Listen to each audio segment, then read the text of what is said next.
যুক্তরাষ্ট্রের প্রেসিডেন্ট নির্বাচনে আবারও বিজয়ী হয়েছেন রিপাবলিকান প্রার্থী ডোনাল্ড ট্রাম্প। ৪৭তম প্রেসিডেন্ট হিসেবে হোয়াইট হাউসে পা রাখবেন ট্রাম্প। মার্কিন প্রেসিডেন্ট নির্বাচিত হতে ২৭০টি ইলেকটোরাল ভোটের প্রয়োজন হয়। সেখানে ডোনাল্ড ট্রাম্প পেয়েছেন ২৭৭টি ইলেকটোরাল ভোট।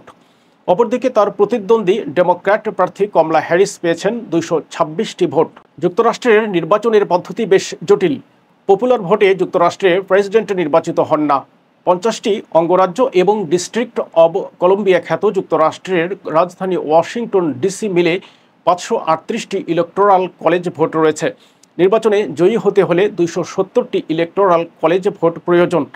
এক এক রাজ্যে এক এক সংখ্যায় ইলেকটোরাল কলেজ ভোট আছে। যে রাজ্যে যে দল জয়ী হয় সেই রাজ্যের সব ইলেকটোরাল কলেজ ভোট সেই দল পেয়ে যায়, অর্থাৎ উইনার্স গেট অল। দেশটির প্রতিটি রাজ্যে ভোট গ্রহণ পদ্ধতি ভিন্ন।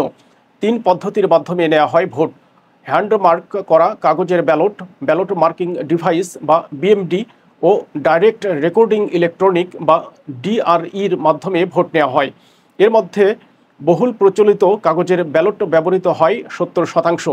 ২৫%-এরও বেশি ভোটার ব্যবহার করেন কম্পিউটার নিয়ন্ত্রিত ভোটদান পদ্ধতি বিএমডি। দেশটিতে ভোট গণনার পদ্ধতিতেও রয়েছে কিছুটা ভিন্নতা।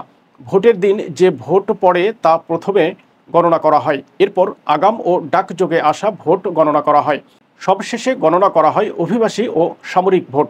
মূলত যুক্তরাষ্ট্রের বিভিন্ন অঙ্গরাজ্যে ডাকযোগে দেশের ভেতরে ও বাইরে থেকে গৃহীত ভোট গণনার প্রক্রিয়ায় বেশি সময় লাগে।